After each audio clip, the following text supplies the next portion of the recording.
বিপ্লব media নবী প্রেমিক সুন্নিয়তের চ্যানেলে আপনাকে জানাই স্বাগতম। এজিদ একদিন ঘুরতে গেছে বন্ধু বান্ধবদেরকে নিয়ে। ঘুরতে গিয়া তার চোখের সামনে এক সুন্দরী মেয়েকে দেখলো, দেখে তার ভালো লাগলো। বড় নারী দেখা যায় যাচ্ছে, আওয়াজে বোঝা যায় মনে হয় আছে। বড় নারী দেখা যায় যাচ্ছে নাই। বড় স্ত্রীর উপরে লোভ করা যায় যাচ্ছে। যাকে দেখা জায়েজ তাকে বিবাহ করা হারাম, যাকে দেখা জায়েজ তাকে বিবাহ করা হারাম, আর যাকে বিবাহ করা জায়েজ তাকে দেখা হারাম। গভীর মনোযোগ। এজিদ যে মেয়েটাকে পছন্দ করছে, কুমারী মেয়ে ছিল না, তার বিবাহ হয়েছিল, তার স্বামীর নাম ছিল আব্দুল জব্বার, আর মেয়েটার নাম ছিল জৈনব।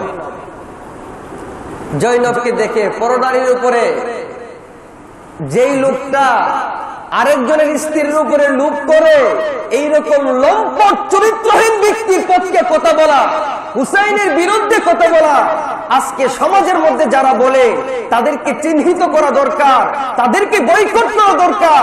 যত সুন্দর টুপি পড়ুক, যত সুন্দর কথা বলুক, যত সুন্দর ইংলিশ বলুক, আরবি বলুক, তাদেরকে বয়কট করা দরকার। তারাই এজিদের লোক, তারাই এজিদে মুসলমান, ঠিক কিনা বলে? হাজিরিন আমার, এই লম্পট এজিদ আব্দুল জব্বারের স্ত্রী জৈনবকে দেখে পাগল হয়ে গেছে, দেওয়ানা হয়ে গেছে। পরনারীর উপর লোভ, আরেকজনের স্ত্রীর উপরে লোভ চলে আসছে, মদ খুঁড়ত চলে আসছে। এখন বন্ধু বান্ধবদেরকে নিয়ে মারওয়ান, তারপরে তার রাজ দরবারের কিছু লোকদেরকে নিয়ে, তখন তার বাবা ছিল বাদশাহ, খলিফা ছিল, মিটিং করলো কিভাবে আমি জৈনবকে আমার কাছে পাবো, কিভাবে জৈনবকে বিবাহ করব। ওরা বলল, জৈনব তো আরেকজনের স্ত্রী, আরেকজনের স্ত্রীকে তো আপনি বিবাহ করতে পারবেন না ততক্ষণ যতক্ষণ উনি তালাক না দেয়, ঠিক কিনা? আব্দুল জব্বার কি তালাক দিতে রাজি হবে? সংসারে তো অনেক সুখ শান্তি দেখা যায়, স্ত্রী অনেক সুন্দর, ভালো, বুদ্ধিমতা মেয়ে, তারে কি তালাক দিবে?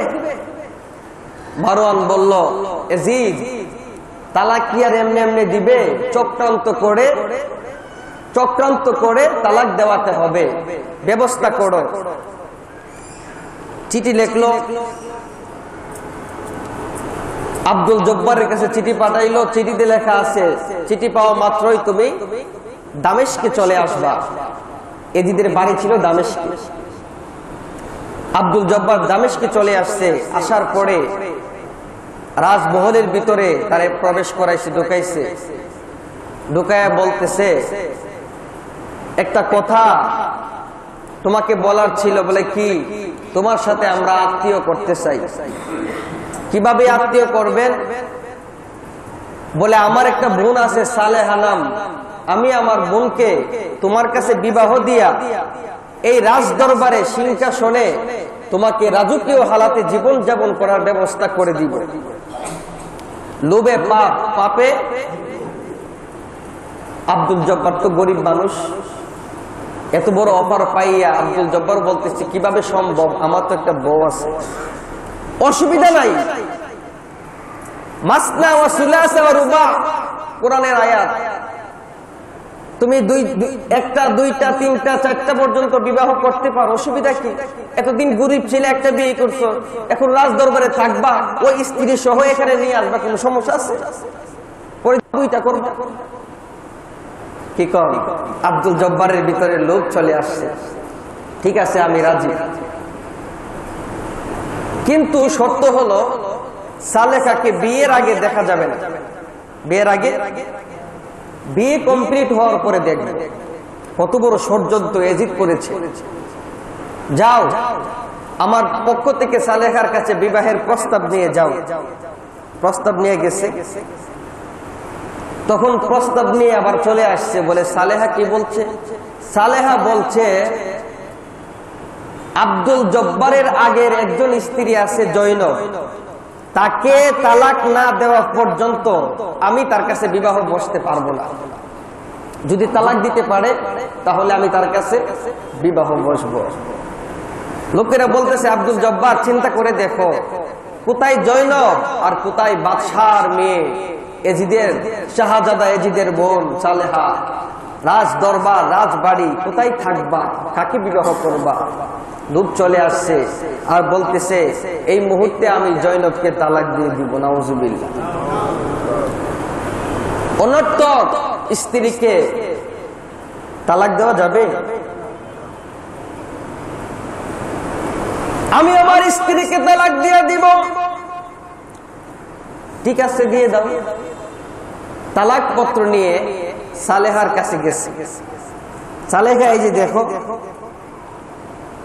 আব্দুল জব্বার তো তার স্ত্রী জৈনবকে তালাক দিয়ে দিছে। ভিতর থেকে খবর নিয়ে আসছে। সালেহা বলতেছে এতদিন পর্যন্ত যার সাথে সংসার করছে বিনা দোষে, আমারে না দেখা লোভে পড়ে তারে তালাক দিয়ে দিছে। এই স্বামীর আমি বিয়ে করব, বিয়ে করার পরে হেতে যদি আরো কোনো ভালো সুন্দরী মেয়ের প্রস্তাব পায় আমারে অত তালাক দিয়ে দিব। ষড়যন্ত্রের শিকার হয়ে গেল আব্দুল জব্বার লোভের কারণে। বিবাহ হইল না, রাজদরবার থেকে তারা তাড়াইয়া দিচ্ছে। আর এই পত্র তালাকনামা সরাসরি জৈনবের বাড়িতে পাঠিয়ে দেওয়া হলো। জৈনব, তোমার স্বামী আব্দুল জব্বার তোমারে তালাক দিয়ে দিচ্ছে বিনা কারণে। জৈনব কাঁদতে কাঁদতে, আর জৈনব তার স্বামীর বাড়িতে তাকে নাই, কাঁদতে কাঁদতে চলে গেল বাবার বাড়িতে। বাবার বাড়িতে যাওয়ার পর আব্দুল জব্বার, শরীয়তের নিয়ম হলো স্ত্রীকে তালাক দেওয়ার পরে আর আনা যায় নাকি? যাবে? শেষ, বন্ধন কেটে গেছে। দুইজন সাক্ষীর মাধ্যমে বিবাহ হয়েছিল, তালাক দিয়ে দিছ, এখন এই জিনিসটা বিয়ার চাইতে আরো কঠিন হয়ে গেছে। তালাকনামা পাওয়ার পরে চলে গেছে। আব্দুল জব্বার তো চিৎকার করতে করতে বাড়িতে গিয়া দেখে বউ নাই, পাগলের মতো হয়ে গেছে। আর এই দিক দিয়ে এজিদ, এখন তো এজিদ বিয়ের প্রস্তাব দিতে পারে নাকি, তালাক হয়ে গেছে। এখন আপনারা বলেন তো দেখি, এজিদ কত ভালো মানুষ? খুব ভালো মানুষ না? খুব ভালো মানুষ। তার পক্ষে সাফাই গাওয়া যায়, তারা বেহেশতি বানানো যায়। এই সমস্ত কাজ যদি আপনার সাথে করতো, আপনি কি করতেন? প্রস্তাব লেখছে মুসলিম, যিনি বার্তা বাহক, বার্তা নিয়ে পৌঁছাইব, বিয়ার প্রস্তাব নিয়ে গেছে। মুসলিম রওনা হয়েছে এজিদের পক্ষ থেকে জৈনবকে বিয়ের প্রস্তাব। প্রতিমধ্যে মদিনায় দেখা হলো আক্কাস, উনি অনেক বড় ব্যবসায়ী ছিল। আক্কাস বলতেছে, এই মুসলিম কোথায় যাও? বলে এজিদের পক্ষ থেকে জৈনবকে বিয়ের প্রস্তাব দিতে যাই। কেন? জৈনবের স্বামী কি হয়েছে? তালাক দিতেছে। এজিদের ষড়যন্ত্র করে। তখন আক্কাসের সাথী লোকেরা বলতেছে, আপনি একটা কাজ করতে পারেন মালিক, আপনিও প্রস্তাব দিতে পারেন। কেননা আপনার প্রস্তাবটা পাইলে জৈনব এজিদকে গ্রহণ করবে না, যেহেতু এজিদ খারাপ, আপনারটাই গ্রহণ করবে। প্রস্তাব লেখলো যে আমারটাও তুমি দিও এজিদের সাথে সাথে। মুসলিম চিন্তা করলো, যেহেতু মদিনা শরীফে আসছি, নবীর আওলাদ মদিনা শরীফে বসবাস করে, মুসলিম ছিল নবীর আওলাদের পাগল ভক্ত। আসছি যেহেতু, ইমাম হাসান হুসাইন রাদিয়াল্লাহু তাআলা আনহুর সাথে দেখা করে যাই। গেছে ইমাম হাসান হুসাইন রাদিয়াল্লাহু তাআলা আনহু মদিনাবাসীদেরকে নিয়ে একটা মিটিং এ বসে আছেন। এমন সময় মুসলিম হাজির হলো। নবীর আওলাদ বেহেশতের সরদারদেরকে সালাম দিলেন, পায়ে চুম্বন করলেন। ইমাম হাসান রাদিয়াল্লাহু তাআলা আনহু বলেন, মুসলিম, অসময়ে কেন তুমি আমার দরবারে আসলা বলো? ডাক দিয়ে বলে, ও নবীর আওলাদ, ও বেহেশতের সরদার, এমনে এমনে আসি নাই, জৈনবের বীর প্রস্তাব নিয়ে আসি এজিদের পক্ষ থেকে। ও নবীর আওলাদ, আপনারে আমি অনেক ভালোবাসি, এমনে এমনে তো ওইখান থেকে আপনাকে দেখার জন্য আসতে পারি না, যেহেতু একটা সুযোগ পাইছি আপনার একটা নজর দেখা যায়। কিসের প্রস্তাব? জৈনবের স্বামী কোথায়? বলে এজিদ চক্রান্ত করে জৈনবের স্বামী থেকে জৈনবের তালাক দেওয়াইছে। এখন এজিদ তারে বিবাহ করতে চাই। প্রতিমধ্যে আসার পথে এজিদের প্রস্তাব নিয়ে যখন আসলাম, ব্যবসায়ী মদিনার ব্যবসায়ী আকাশ উনিও প্রস্তাব দিলেন। তখন মদিনাবাসী যারা সামনে বসে আছিল তারা বলতেছে, ও নবীর আউলাদ, বেহেশতের যুবকদের সর্দার, এই জৈনব বড় ভালো মেয়ে, জৈনব মদিনার মেয়ে, এই মদিনার মেয়ের কলঙ্ক হতে আমরা দেব না। আমরা একটা প্রস্তাব করব, নবীর আউলাদ আপনি যদি গ্রহণ করেন। ইমাম হাসান রাদিয়াল্লাহু তাআলা আনহু বলেন, কি প্রস্তাব আপনারা করতে চান? মদিনার মুরব্বীরা বলেন, যেহেতু মদিনার মেয়ে এই ইয়াজিদ দুশমনের কাছে, বেঈমানের কাছে, মুনাফিকের কাছে বিবাহ হইলে মদিনার কলঙ্ক হবে। ও নবীর আউলাদ, আমরা আপনার কাছে প্রস্তাব দিলাম, আপনি জৈনবকে বিবাহ করেন এবং মদিনার ইজ্জত রক্ষা করে। জৈনবকে আপনি বিয়ে করেন, মদিনার ইজ্জত রক্ষা করেন। ইমাম হাসান রাদিয়াল্লাহু তাআলা বলেন, না, আমার যেহেতু আরো 2টা স্ত্রী আছে, এই অবস্থায় আমি তৃতীয় স্ত্রী গ্রহণ করা আমার কোনো প্রয়োজন নাই। বিনা প্রয়োজনে আমি কেন বিবাহ করতে যাব? সকল মুরব্বীরা বললেন, নবীর আউলাদ, যদি আপনি আপনার প্রয়োজন নাই, তারপরে আপনি মদিনার ইজ্জতের দিকে তাকাইয়া, জৈনব অসহায় মেয়েটার দিকে তাকাইয়া আপনি রাজি হয়ে যান। আপনার প্রয়োজন নাই, কিন্তু 3টা স্ত্রী লালন পালন করার মতন সামর্থ্য আছে, আর কাহারও সামর্থ্য নাই। যদি থাকতো তাহলে আমরা কোনো একজন তাকে গ্রহণ করতাম। তখন ইমাম হাসান রাদিয়াল্লাহু তাআলা চুপ হয়ে গেলেন। ইমাম হুসাইন রাদিয়াল্লাহু তাআলা ছোট ভাই বলতেছেন, ভাই আমি নিজেও বলতেছি আপনি জৈনবকে বিয়ে করেন, জৈনবের ইজ্জত সম্মান রক্ষা করেন, মদিনার ইজ্জত রক্ষা করেন। সকলের প্রস্তাব ইমাম হাসান রাদিয়াল্লাহু তাআলা গ্রহণ করলেন। গ্রহণ করিয়া বললেন, মুসলিম যাও, পত্র লিখে দিলাম ইমাম হাসান রাদিয়াল্লাহু তাআলা আনহুর পক্ষ থেকে, যাও জৈনবরে গিয়া যখন ইয়াজিদের বিয়ের প্রস্তাব দিবা, আক্কাসের বিয়ের প্রস্তাব দিবা, আমি হুসাইন, আমি হাসান রাদিয়াল্লাহু তাআলা আনহুর পক্ষ থেকে বিয়ার প্রস্তাবটা দিয়া দিও। ঠিক আছে? বিয়ের প্রস্তাব দিছে 3 জনের জৈনবের কাছে। জৈনব, 3টা প্রস্তাব তোমার সামনে আছে, তুমি যাকে খুশি তাকে স্বামী হিসেবে গ্রহণ করতে পারো। 1 নম্বর প্রস্তাব, ইয়াজিদ তোমাকে বিবাহ করতে চাই।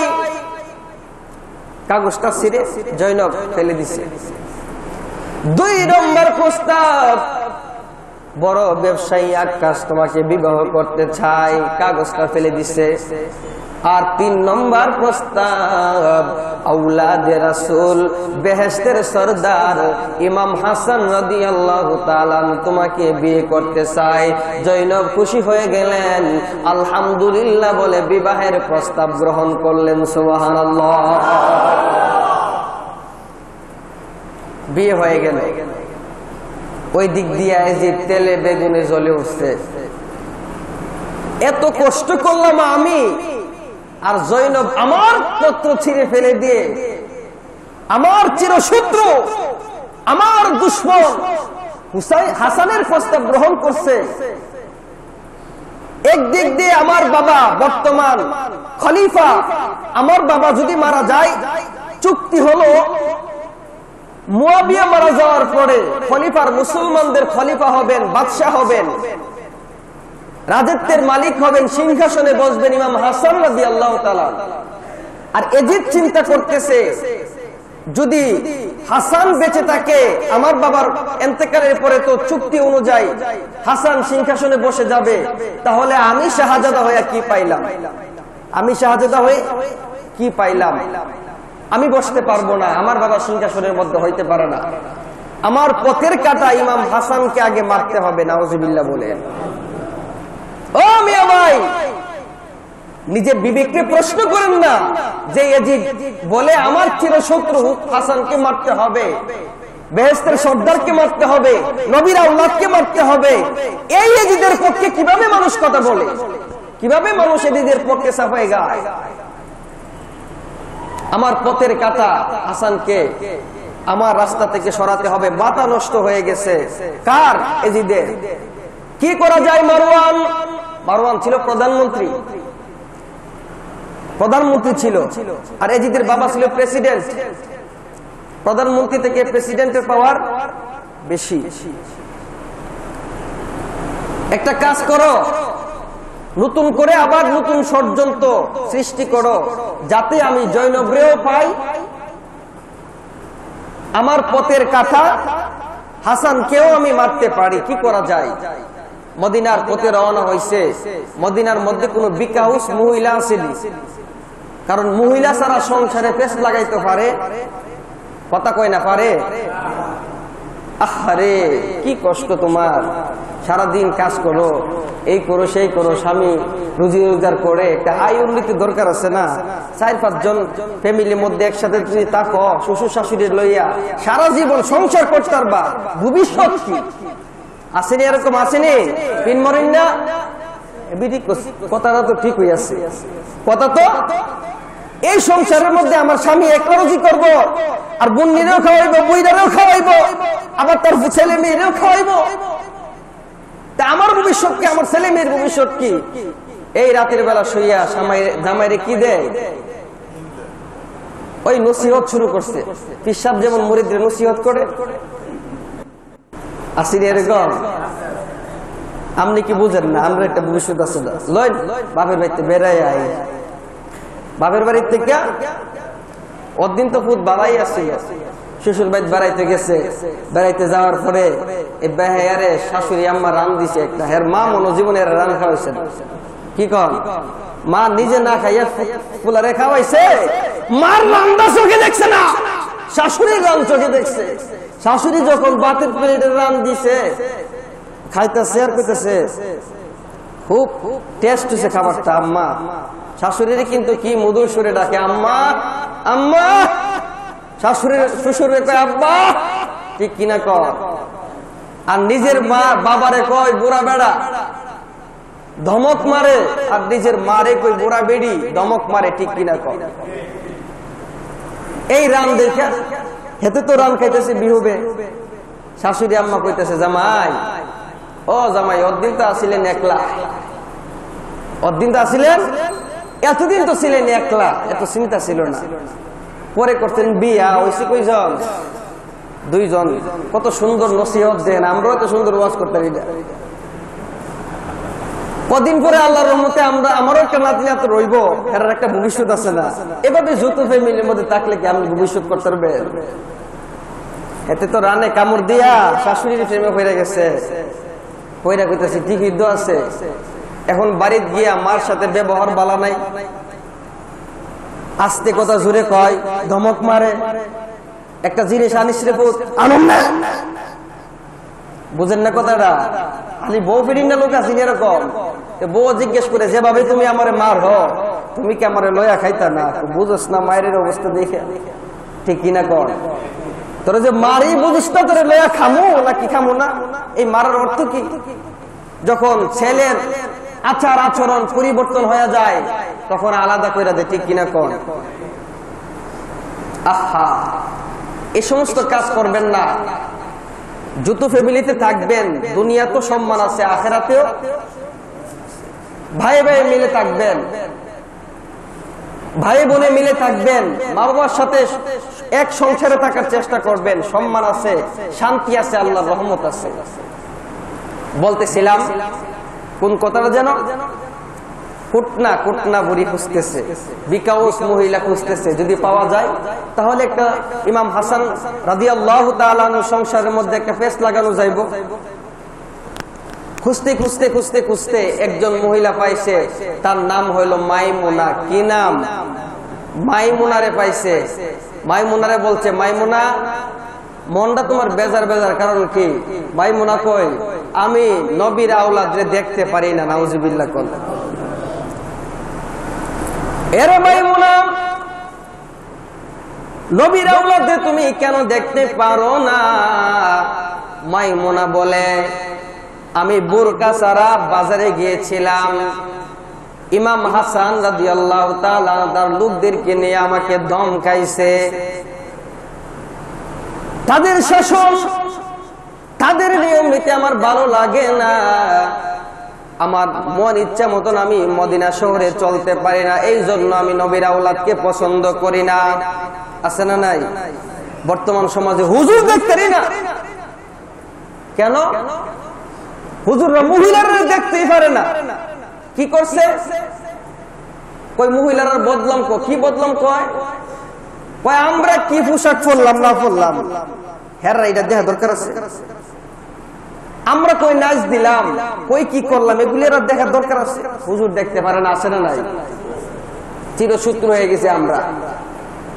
অথচ আমরা পাগল হয়েছি, তোরও বেহেস্তে যা, আমরা যাইবার সুযোগ পেয়ে দে। তোরার কারণে তো আমরা যুব সমাজ বেহেস্তে যাওয়ার কোন লক্ষণ দেখি না। পোলাপান টিটকারি মস্কারি মারে, রাস্তাঘাটের মধ্যে মারেনি, থানাত বিচারলে আমি তো টিটকারি মস্কারি মারছে, পোলাপান এটা বালাই করছে, কান্দ করে যে বাড়িতে লেগে গেছে না, তোরা চলাফেরার লক্ষণ তো বহুত খারাপ, ঠিক কিনা কম? মার্কেটে যত ছোট পোশাক আছে মেয়েরে কিনা দিবেন, বেহেশতে যাইতে পারবেন ভালো করে বেহেশ বাড়িতে নিয়ে দিয়া যাইবে, ঠিক কিনা কম? শাসন করতে হবে, রায় দেওয়া যাবে না। কোন পোশাকটা মেয়েটা পড়তেছে, কোন পোশাকটা ছেলেটা পড়তেছে, মোবাইলের দরকার কি, কোথায় যায়, কোথায় দিন কাটায়, কোথায় রাত কাটায়, খবর নিতে হবে।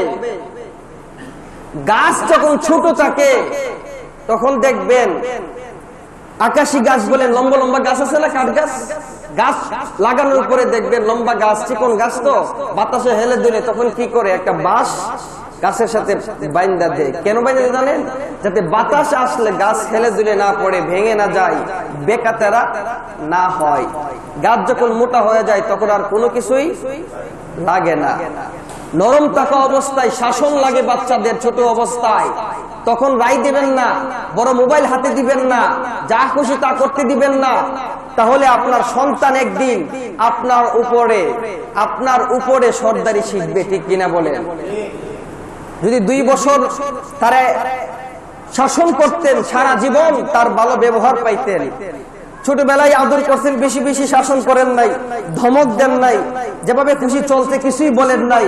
এই সন্তান যখন বড় হয়েছে তখন আপনার চোখের পানি দিয়া বালিশ ভিজে, কিন্তু কোনো লাভ, এখন আর কথা শুনে না, ঠিক কিনা বলেন?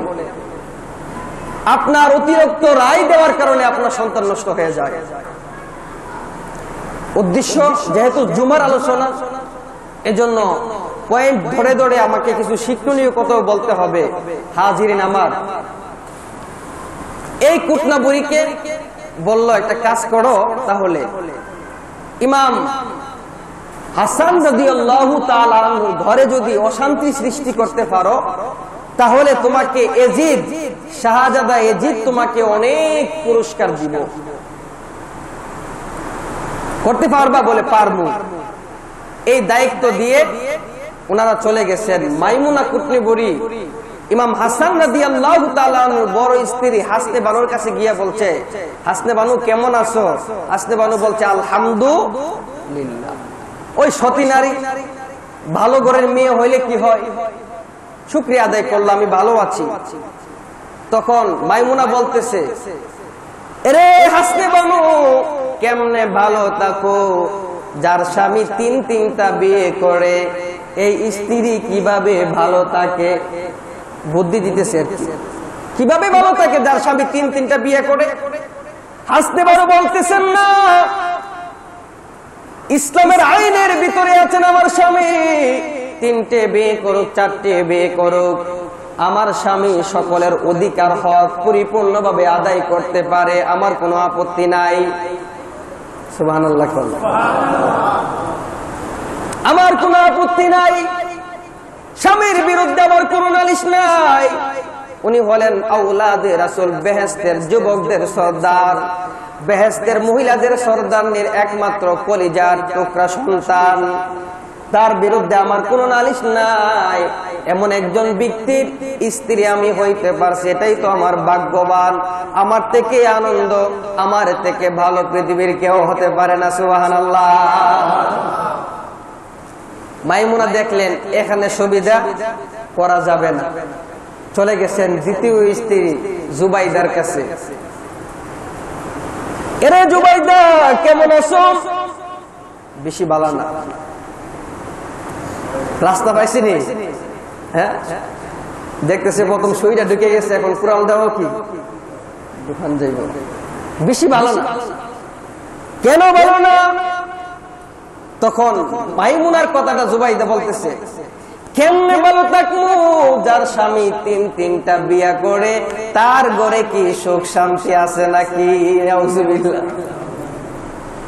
যার স্বামী তিনটা বিয়ে করে তার কিসের সুখ, তার কিসের শান্তি? কেন? তোমার স্বামী কি তোমার হক আদায় করে না? করে, কিন্তু আমার ভয় ছোট স্ত্রী জয়নবরে বেশি ভালোবাসে আমার মনে হয়, বেশি ভালোবাসে আমার মনে হয়। মেয়েদের সন্দেহ কম না বেশি? কথা কই না? আমরা মনে কোনো মেয়ে দেখছেন না জীবনে? কম না বেশি? বেশি। মনে করেন জামার সামনে দিয়া যদি কোনো মেয়েও হাইটা যায়, যদি আপনার স্ত্রী দেখতে পারে, সন্দেহ আছে না নাই? কি সম্পর্ক? কি ঠিক কিনা কোন লাইনটা কি? দেখছি তোমার দিকে বারবার চাইতেছে, ঠিক কিনা কোন? আসেনি? আসেনি? হুদাহুদি হুদাহুদি সন্দেহ বেশি কাজ করে। যার স্বামী তিনটা বিয়ে করে তার কোন সুখ শান্তি আছে? কথাটা তো সত্য। তাহলে একটা কাজ করো, ওই দুই স্ত্রীকে মেরে ফেলো, মেরে তোমার স্বামীকে তুমি একা পাও। তখন জুবাইদা বলতেছে এটা সম্ভব না, যদি মায়েরাও ফালাই, ইমাম হাসান সবকিছু ত্যাগ করে চলে যাবে, আমারেও আর ভালোবাসতো না, বুঝা ফেলাইবো, সম্ভব না। তাহলে কি করবা? যদি আমি আমার স্বামীকে একা পাইতাম, আমার বাঘটা, এখন তো আমার স্বামীর বাঘটা তিনজনে ভাগ করে নিতে হয়, স্বামীর মহাব্বত ভালোবাসা, যদি আমি একা পাইতাম তাহলে কত সুখী হইতাম। লোভ বেশি, লোভ বেশি কাজ করতেছে, হিংসা কাজ করতেছে। তখন মাইমুনা কুটনাবুরি বলেন, এই জায়গার মধ্যে সুবিধা করা যাইব? সুবিধা নাই। ও জুবাইদা, তোমার তো অনেক ক্ষমতা, তুমি তো অনেক সুন্দরী, তুমি চাইলে তো অনেক কিছুই করতে পারো। জুবাইদা ডাক দিয়ে বলে, মাইমুনা, আমার জন্য তোমার তো মায়া কেন? বলে, মায়া তো লাগবে, ওই তুমিও নারী আমিও নারী, তুমিও নারী আমিও নারী, তোমার জন্য তো মায়া লাগবে। এই জন্য আমরা হুজুররা খারাপ হয়েছে কি লিখে জানেননি? আমরা কই বলে আপনার স্ত্রীর সাথে যে কোনো মহিলার সাথেও কথা বলাইবেন না, বলাইলেই কুবুদ্ধি আছে না নাই? পুরুষ তো দূরের কথা, যে কোনো মহিলার সাথেও কথা বলতে দিবেন না, পাড়ায় পাড়ায় ঘুরতে দিবেন না, দিলে সংসারে অশান্তি আছে না নাই? খুব খারাপ, খুব খারাপ বিষয়। আপনার আমার ব্যাপারটা আলাদা। ইমাম বেহেশতের সর্দারদের ঘরে ষড়যন্ত্র চলতেছে, কত বড় কঠিন কথা। এই যে কি চক্রান্ত লাগাইয়া দিল। মাইমুনা বলতেছেন, দেখো আমার দিকে তাকাইয়া, তুমিও কান্দো, ও জুবাইদা তুমিও কান্দো, আমিও কান্দি। জুবাইদা বলেন, মাইমুনা, আমি তো কান্দি স্বামীর দুঃখে, যদি আমার স্বামীর বাঘ তিনজনে না নিয়া আমি জুবাইদা যদি একা নিতে পারতাম, ওই দুঃখে কান্দি। কিন্তু মাইমুনা তুমি কেন কান্দো? মাইমুনা বলে, ও জুবাইদা, তোমার এত ভালোবাসি, তোমার দুঃখের কথা শুই না আমার চোখের পানি দইরা রাখতে পারি নাই। নাউজুবিল্লাহ। মহিলারা কিন্তু সহজে কানতেও পারে, এরকম গুণ আসেনিও। মহিলাদের একটা গুণ হইল খুব তাড়াতাড়ি কানতে পারে, খুব তাড়াতাড়ি কানতে পারে ওরা। কাইন্দা দিচ্ছে। তখন জুবাইদা তো এমনি দুঃখিত, আর যখন আমার দুঃখে আরেকজন সুর মিলাইতেছে, সুযোগ পাইছে, তখন দুইজনে আলাপে বইছে, আলহামদুলিল্লাহ পান খাইতেছে। আর আলাপ আলাপ করতে করতে করতে করতে এক পর্যায়ে গিয়া মাইমুনা বলতেছে, এখন ওয়াজ করতে করতে করতে করতে এমন একটা পর্যায়ে লয়ে আইছি, এখন টেহা চাইনি ফকরতে বাইক করে দিলাইব। ঠিক কিনা কর? মলম পাটি আছে না, তারপরে দেখবেন মহিলা গেছে মার্কেট করতে আইবার সময় সব স্বর্ণ লেখে দিচ্ছে, এরকম আসেনি, ঘটনা করছেনি? এরাও কৌশল করতে করতে করতে করতে এমন একটা পর্যায়ে নিয়ে গিয়া দেন সব খুললা দিয়া বাড়িতে এগুলি গেছে কয়। ঠিক কিনা কর? বিভিন্ন ধরনের চক্রান্ত আছে না সমাজে। আপনার বাড়ির জিনিস চুরি করার জন্য কত চক্রান্ত করবো মানুষ। আপনি ভালো আছেন, আপনাকে কিভাবে নষ্ট করা যায় চক্রান্ত করে। তখন মাইমুনা বলছে, এখন যে পর্যায়ে গেছে, এখন সইটা বাদ দে, কোরাল মেরে দে। মাইমুনা জুবাইদারে বলতেছে, তোমার একটা প্রস্তাব দিতাম। বলে, কি প্রস্তাব? তোমার কি মন চায় না রাজা বাদশার স্ত্রী হওয়ার জন্য? তোমার কি মন চায় না রাজা বাদশার সন্তানের স্ত্রী হওয়ার জন্য? ও বোন, মনে তো চাই, ওই চাইলে কি আর হইব? চাইলে কি আর সবকিছু সম্ভব? কিভাবে সম্ভব? পারে, আমার কাছে তো একটা রাস্তা আছে। তুমি জানো না, দামেস্কের যে খলিফা মুসলমানদের বাদশাহ, ওনার একটা ছেলে আসেনি, ইয়াজিদ বলে, আছে তো, আমার জামাইয়ের তো শত্রু। পারে শত্রু মতো বাধ্য, জামাইয়ের শত্রু। ওই ইয়াজিদ আমার কাছে বলছে, ইয়াজিদ নাকি তোমারে অনেক ভালোবাসে, তুমি যে কোনো সময় যদি বলো ইয়াজিদ তোমারে বিয়া করবো। হাসা কথা কইছেন? বলে হ্যাঁ। আবার মহিলাদের মন শক্ত না নরম? নরম নরম। যখন শয়তান বেহেশতের মধ্যে গেছে টুপিদারে লাগাইয়া, তখন মা হাওয়া আলাইহিস সালাম বলতেছে, কে? ও আমি তো হুজুর আইছি, ওয়াজ করতাম। শয়তান কিন্তু হুজুরের বেশ ধরে গেছিল। বলে, কি ওয়াজ করতে চান? বলে, ওয়াজ হইলে বেহেশতে সুখ না শান্তি? বলে, সুখ শান্তি আসেনি? বলে, আছে। অশান্তি আছে? বলে, নাই। এই সুখ শান্তি কি সারা জীবন থাকতে চাও বেহেশতে, নাকি বেহেশতে থেকে বাইর হইতে চাও? মা হাওয়া বলেন, এত সুখ শান্তি তোয়া কে বেহেশতে থেকে বাইর হইতে চাই? তখন শয়তান বলতেছে, আহারে, এই ওয়াজটাই তো করবার লাগি আইছি। আল্লাহ বলছেন, লা তাকরাবা হাযিহি শাজারাতা ফাতাকুনা মিনাজ জালিমিন। এই গাছের ফল খাইবা তো দূরের কথা, কাছেও যায়ও না। বলে, বলছে তো, কেন বলছে জানোনি? যদি ওই গাছের ফল না খাও তাহলে আল্লাহ বেহেশত থেকে বাইর করে দিবে, আর যদি খাইতে পারো তাহলে আমরা মতন তখন ফেরেশতা হয়ে যাইবা, সারা জীবন বেহেশতে থাকবা, আল্লাহ তোমাদেরকে বাইর করতে পারবে না। কত হাসা কইছেন? বলে, অবশ্যই, আমার কি দরকার আছে, তোমরা করলে করো, না করলে। ফল খাইছে, জামাইরও খাওয়াইছে। মহিলাদের মন কিন্তু নরম, তাড়াতাড়ি মহিলারা ফান্দে পড়ে যায়।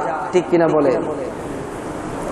এবার মাইমুনা বললেন, ঠিক আছে ও জুবাইদা, তুমি যদি রাজি হও তাহলে তোমার পক্ষ থেকে আমি ইয়াজিদরে জানায়া দিব। কই, ঠিক আছে, জানায়া দাও, তবে হুসাইন হাসান থাকতে থাকতে তো আমি ইয়াজিদকে বিবাহ করতে পারবো না, একটা কাজ করতে হবে। বলে, কি? যেভাবেই হোক হাসানের কাছ থেকে আমার তালাক নেওয়াইতে হবে। হাসানের কাছ থেকে আমার তালাক নেওয়াইতে হবে। কিভাবে নিবা? যদি হাসান তো তালাক দিবে না, তখন কি করবা? তাহলে কি করতাম? একটা কাজ করো, আমি আগামীকাল আসবো নে ইয়াজিদের কাছ থেকে, তোমার কথাটাও জানাইলাম, বুদ্ধিটাও নিয়ে আইলাম। ইয়াজিদের কাছে খবর দিল, ইয়াজিদ সব রাস্তা ক্লিয়ার হয়ে গেছে, এখন বলো না তুমি কিভাবে তোমার শত্রু হাসানকে তোমার রাস্তা থেকে সরাইতে চাও? ইয়াজিদ বলছে, ও মাইমুনা, আমি এক পেয়ালা বিষ পাঠাইতেছি, এই বিষ যদি কোনো চক্রান্তে হাসানকে পান করায়া দেওয়া যায়, এই বিষ পান করা মাত্রই হাসান দুনিয়া থেকে বিদায় হয়ে যাইব, নাউজুবিল্লাহ। ও হুসাইনি মুসলমান, কি বলবো দুঃখের কথা, কি অপরাধের কারণে নবীর আওলাদকে বিষ পান করায়, কি অপরাধের কারণে নবীর আওলাদের গলায় ছুরি চালায়, কি অপরাধ? আজ পর্যন্ত এই অপরাধের কোনো জবাব নাই। কি অপরাধ ছিল? ইয়াজিদ এক পেয়ালা বিষ পাঠায়া দিল। ও মাইমুনা, যে কোনো কৌশলে বিষ পান করাইয়া দিতে হবে। মাইমুনা বিষের পেয়ালা লইয়া জুবাইদার বাড়িতে আসলো। ও জুবাইদা, খুশির খবর, যে কোনো কৌশলে হাসানকে তোমার রাস্তা থেকে সরাইতে হবে। বলে কেমনে সরাইবো? কয়েক পেয়ালা মধু নিয়ে আসলাম, আর এক পেয়ালা বিষ নিয়ে আসলাম। তোমার স্বামী হিসাব মতে 3 স্ত্রী আছে ওনার, এক একজন স্ত্রীর ঘরে উনি এক এক দিন যায়, রাত্রি যাপন করে এক একজন স্ত্রীর ঘরে। যেদিন যেই সময় তোমার ঘরে তিনি আসবেন, তুমি মধুর সাথে বিষ মিশাইয়া ইমাম হাসানকে পান করাইয়া দিবা। দিলে তো ইমাম হাসান মারা যাবে, মারা গেলে তোমার রাস্তা ক্লিয়ার, তুমি হয়ে যাইবা শাহজাদা এজিদের স্ত্রী। নাউজুবিল্লাহ। মধু আর বিষ সংরক্ষণ করে রাখছে। ওই আকাঙ্ক্ষিত দিন চলে আসছে, যেই দিন ইমাম হাসান রাদিয়াল্লাহু তাআলা আনহু জুবাইদার ঘরে রাত্রি যাপন করবে। যখন ঘরের মধ্যে আসলেন, আসার পরে জুবাইদা তার সামনে, তার স্বামীর সামনে ওই এক পেয়ালা মধু এনে দিলেন। ইমাম হাসান বলে, ও প্রাণের স্ত্রী, মধু পাইলা কই? স্ত্রী জুবাইদা ডাক দিয়ে বলে, স্বামী, 1 সপ্তাহ ধরে প্রহর গণতেছি, মধু সংরক্ষণ করে রেখেছি, আপনি আসবেন, আওলাদে রাসূলকে মধু পান করাইব। নেন নেন নেন, মধু পান করেন। ইমাম হাসান রাদিয়াল্লাহু তাআলা আনহুর হাতের মধ্যে মধুর পেয়ালা দিলেন। ইমাম হাসান রাদিয়াল্লাহু তাআলা আনহু মধুর পেয়ালা থেকে যখন মধু পান করলেন, মধু পান করা মাত্র বিষ বিষাণু মধু যখন পেটের মধ্যে গেল, বিষ বেদনা শুরু হয়ে যায়। ইমাম হাসান রাদিয়াল্লাহু তাআলা মাটিতে ঘোরাঘুরি খাইতে লাগলো, আর বলতে লাগলো, জুবাইদা, ও জুবাইদা, জুবাইদা, ও জুবাইদা, কি পান করাইলা? এটা কেমন মধু রে জুবাইদা? যেই মধু পেটে যাওয়া মাত্রই আমার সারা শরীরের মধ্যে বিষ ব্যথা শুরু হয়ে গেছে, আমার হাতগুলি অবশ হয়ে যাইতেছে। ও জুবাইদা, কি মধু তুমি আমারে পান করাইলা? জুবাইদা বলে, ও স্বামী, এই মধু তো ভালোই ছিল, কিন্তু আপনি কেন অসুস্থ হয়ে গেলেন বুঝতে পারলাম না। স্বামী আমার, আপনি যদি অনুমতি দেন তাহলে বাকি অংশ মধুটুকু আমিও খায়া দেখাইতে পারি।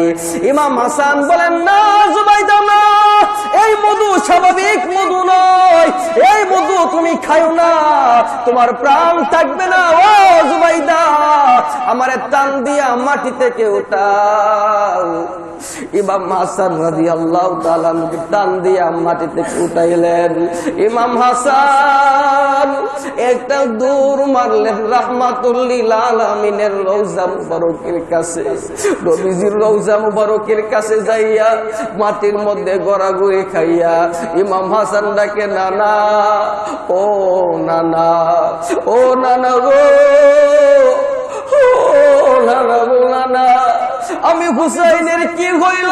ও নানা, আমার সারা শরীরের মধ্যে বিষ ব্যথা শুরু হয়ে যায়। ও নানা, আপনি আমারে বাঁচান, ও নানা, আপনি আমারে বাঁচান। আল্লাহ কোরআনে বলেন, বলো আন্নাহুম ইয যালামু আনফুসাহুম জাউকা ফাস্তাগফিরুল্লাহ ওয়াস্তাগফার লাহুমুর রাসূল লাওয়াজাদুল্লাহ তাওয়াবার রহিমা।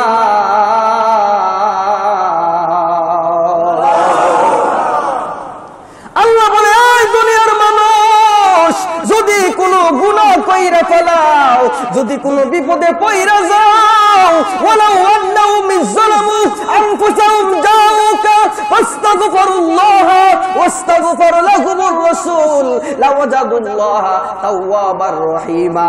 গুনাহ করছো, বিপদে পইরা গেছো, জিনা কইরা ফলাইছো, সুদ খায়া ফলাইছো, যে কোনো প্রকার বিপদে পইরা গেছো, মত গরে বইসা তাইকো না, নবীর কাছে যাও, নবীর রওজায় যাও, যাওয়ার তৌফিক না থাকলে বইসা যাও, দুরূদ পড়ো আমার নবীর কাছে সালাতু সালাম দিয়া, নবীরে বলো ইয়া রাসূলুল্লাহ, ইয়া হাবিবাল্লাহ, নবী গো আমি বিপদে পড়ছি, আমি অসহায়, আমি সমস্যায় পড়েছি, আমি গুনাহ করছি, ইয়া রাসূলুল্লাহ নবী আপনি আমারে বাঁচান, আপনি আমারে বাঁচান, আপনি আমারে রক্ষা করেন।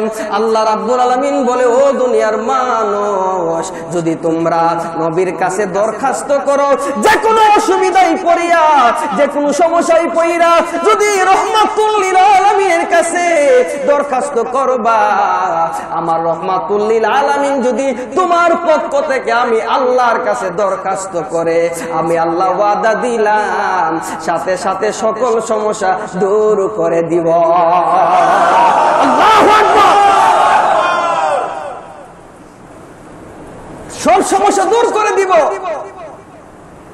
ইমাম হাসান রাদিয়াল্লাহু তাআলা আনহু নবীজির রওজা মুবারকের মধ্যে গড়াগড়ি খায়, নানা গো, ও নানা বিপদে পইরা গেছি, ও নানা আপনি আমারে বাঁচান। নবীর কাছে কান্নাকাটি করে, নবী রাহমাতুল লিল আলামিন সবকিছু জানেনি, দেখেনি, শুনেনি। যখন নবীর কাছে ইমাম হাসান রাদিয়াল্লাহু তাআলা কান্দে, কানতে কানতে কানতে কানতে ইমাম হাসান রাদিয়াল্লাহু তাআলা আনহুর ঘুম চলে এসেছে, ঘুমায়া গেছে। ঘুমের ঘরে স্বপ্নে দেখে গো নবী রাহমাতুল লিল আলামিন নবী রওজায় নয়, ইমাম হাসান রাদিয়াল্লাহু তাআলা চোখের সামনে দাঁড়ায়া রইছে আর ডাকতেছে, নানা ভাই আয়, ও নানা ভাই আমার কাছে আয়। ইমাম হাসান নবীর কাছে গেলেন, নবী জড়ায়া ধরে বলে, এ হাসান কি হইছে তোমার? হাসান বলে, ইয়া রাসূলুল্লাহ নবী, ও নানা ভাই আমি তো এই সমস্যার মধ্যে ভুগতেছি, আমার নবী কই কি করব বলো না, সমস্যা থেকে আমারে ক্ষমা করেন, আমাকে রেহাই দেন গো নানা ভাই, এই বেদনা তো আমি সইতে পারি না। আমার নবীজি কয়, হাসান তুমি হ্যাঁ করো। হাসান রাদিয়াল্লাহু তাআলা আনহু যখন হ্যাঁ করলেন, আমার নবীজি একটু থুতু মুবারক হাসান তাআলা আনহুর মুখের ভিতরে দিয়া দিছে, সাথে সাথে সকল বেদনা বালু হয়ে গেছে। আল্লাহু আকবার। আমি এই নবীজি যে আপনার আমার মতো মানুষ, নবীজির থুতু মুবারক গেছে, বিশাল প্রক্রিয়া বালু হয়ে গেছে। হযরত আবু বকরকে সাপে কামড়াইছে, নবীজি থুতু মুবারক লাগায়া দিছে। আবু বকর কান্দে, চেহারাগুলি কালো বর্ণের হয়ে গেছে, চোখ দিয়া শুধু পানি নই, আবু বকরের চোখ দিয়া গারে সরে গুহার ভিতরে রক্ত বাইর হইতাছে। নবী কয়, আবু বকর স্ত্রীর কথা মনে হইছে, ও আবু বকর ঘরের কথা মনে হইছে, ছেলে মেয়ের কথা মনে হইছে। আবু বকর কয়, না না নবী না, আমি আবু বকরকে এই গারের সুরের গুহার ভিতরে গর্ত থেকে সাপে কামড়াইছে। নবী গো সবগুলি গর্ত বন্ধ করছি, পাগড়ি সিরা সিরা, কিন্তু একটা গর্তের মধ্যে পাগড়ি দেওয়ার মতন কাপড় ছিল না। আমি আবু বকরের পাটা ওই গর্তের মধ্যে দিছি গো নবী। এই গর্তের ভিতরে ছিল একটা সাপ, ওই সাপটাও ছিল আশিকে রাসূল। গর্তের ভিতরে সাপ আশিকে রাসূল, গর্তের উপরে আবু বকর আশিকে রাসূল। সাপ পাই কতদিন যাবত অপেক্ষায় রইলাম, নবী হিজরত করব, মক্কা থেকে মদিনায় যাইব, এই গারে সুরে গুহার ভিতরে রাহমাতুল লিল আলামিন একটু বিশ্রাম করব, ওই অবস্থায় নবীর একটু দেখমু, কার পারে দিয়া রাখছস, গর্ত থেকে বাইর হইতে পারি না, নবীরও দেখতে পারি না। সুবহানাল্লাহ। সাপ আশিকে রাসূল হয়ে যায়। নবী মিম্বরের মধ্যে গেলাম দিয়া নামাজ পড়াইতো। মরা হিজুর গাছের ঢাল যখন কাঠ দিয়া মিম্বর বানানো হয়েছে, হিজুর গাছের ডাল সরিয়ে দিছে, হিজুর গাছের ডাল থেকে কান্দার আওয়াজ। হিজুর গাছের ডাল কান্দে। নবী কই কেন কান্দো? হিজুর গাছের ডাল কই নবী গো, এতদিন তো আপনার দেহ মুবারক আমি হিজুর গাছের মধ্যে লাগাই আপনি খুতবা দিতেন, ওয়াজ করতেন, বয়ান করতেন। আজকে আপনার মিম্বর কাঠের মিম্বর হয়ে গেছে গো নবী, আমি হিজুর গাছের ফালাইয়া দিছেন, এই জন্য কান্দি। নবী রাহমাতুল লিল আলামিন কই দোয়া করে দেয়, তুই একটা জিন্দা হিজুর গাছ হয়ে যাইবি। কই না নবী দরকার নাই, কই কিয়ামত পর্যন্ত তোর মধ্যে খিজুর ধরবে, আমার সকল উম্মতেরা খিজুর খাইব। ওই খিজুর গাছ কই না গো নবী না। তাইলে কি চাস? খিজুর গাছ কই নবী আপনি যেইখানে পরকালে থাকবেন ওই বেহেশতের মধ্যে জিন্দা একটা খিজুর গাছ হয়ে দাঁড়ায়া থাকবো, যেন সব সময় আপনি নূরা নবীকে দেখতে পান। আল্লাহু আকবার। প্রেম কারে কই, রাসূলুল্লাহর ভালোবাসা কারে কই? ইমাম হাসান, সময় কম, আজকে ইমাম হাসানের শাহাদাত শেষ করব ইনশাআল্লাহ। ইমাম হাসান সুস্থ হয়ে গেল। সুস্থ হইয়া দ্বিতীয় দিন ছোট স্ত্রী জৈনবের ঘরে যাওয়ার কথা। জৈনবের ঘরে গেলেন ইমাম হাসান। জৈনবরে গিয়া বলে, জৈনব, ও জৈনব একটা কথা বলবো রাখবানি।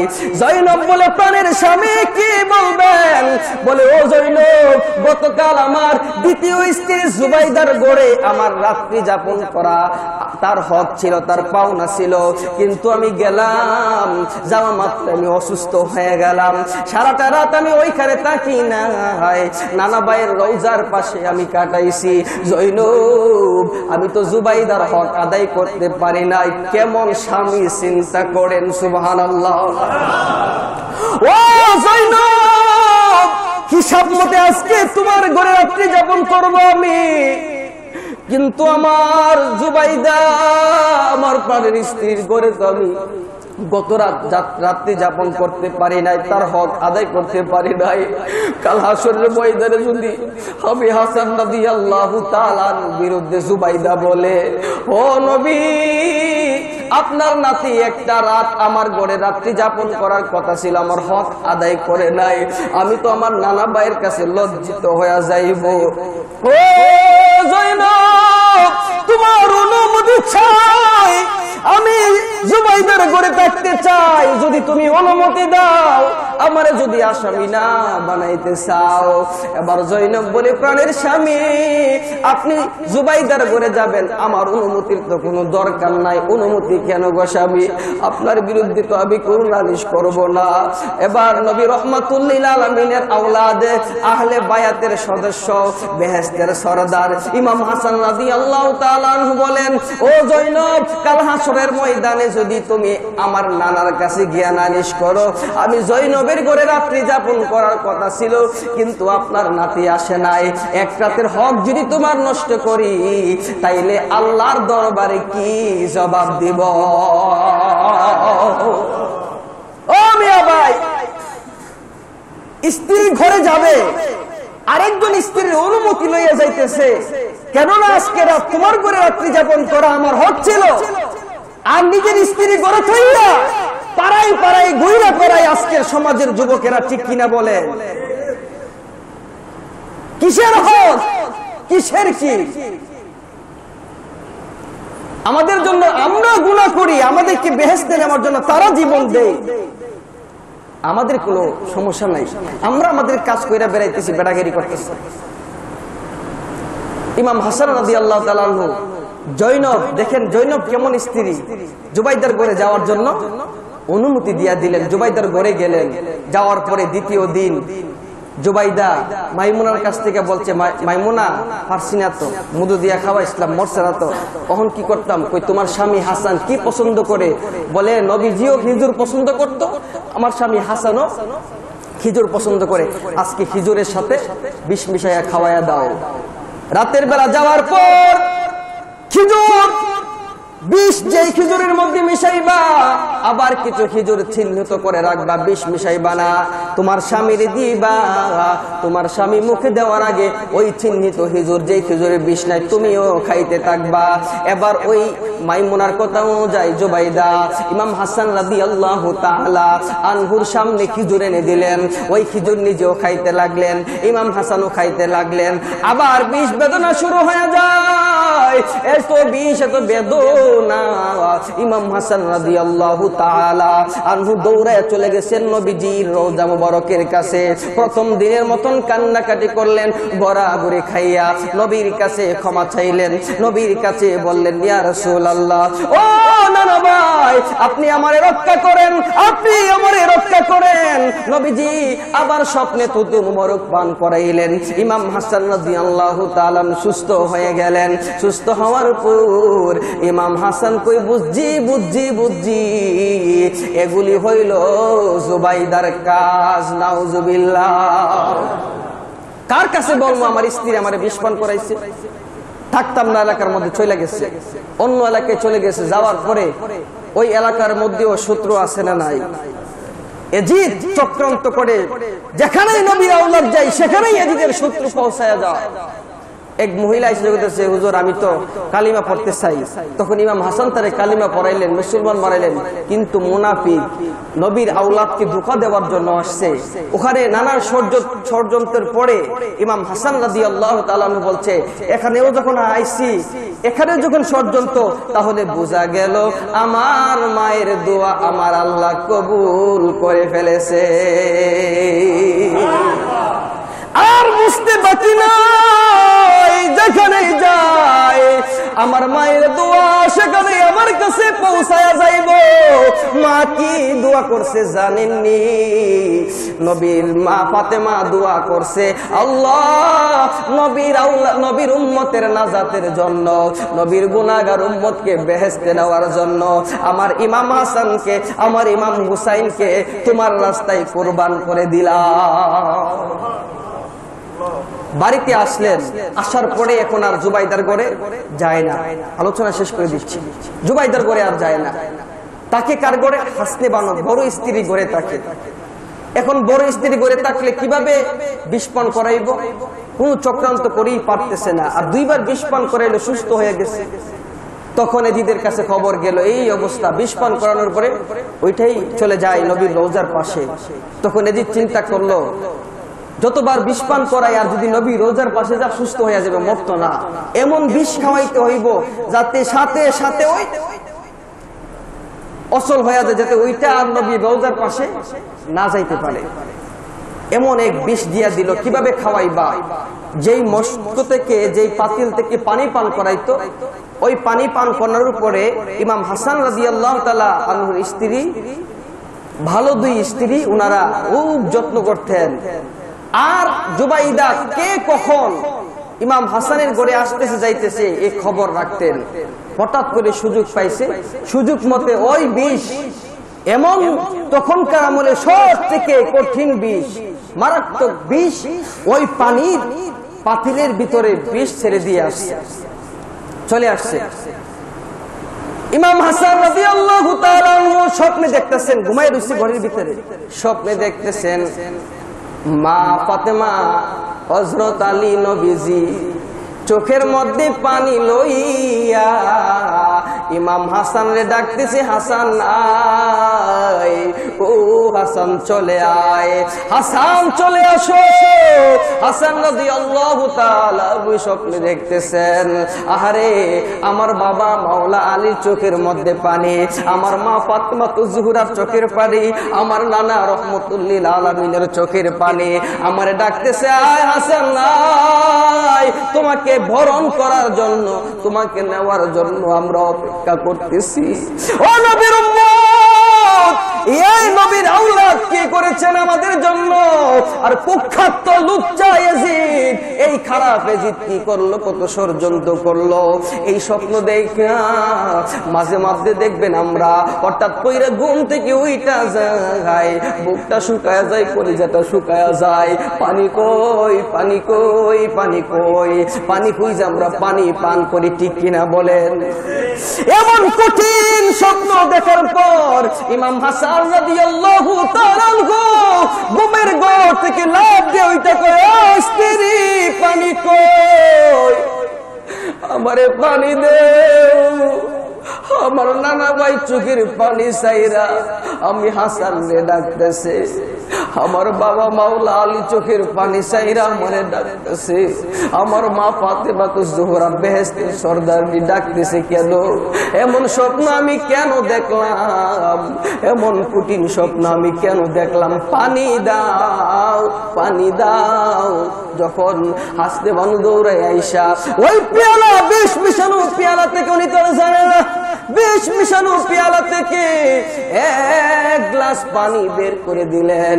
রাদিয়াল্লাহু তাআলা আনহু ওই পানি পান করে সাথে সাথে মাটিতে শুয়ে গেলেন, হাতগুলি অবশ হয়ে গেল, শরীরটা অচল হয়ে গেল। আরে আমি আর দুনিয়ায় থাকবো না, আমার মায়ের দোয়া কবুল হয়ে গেছে, তাড়াতাড়ি আমি দুনিয়া থেকে বিদায় হইবার চাই।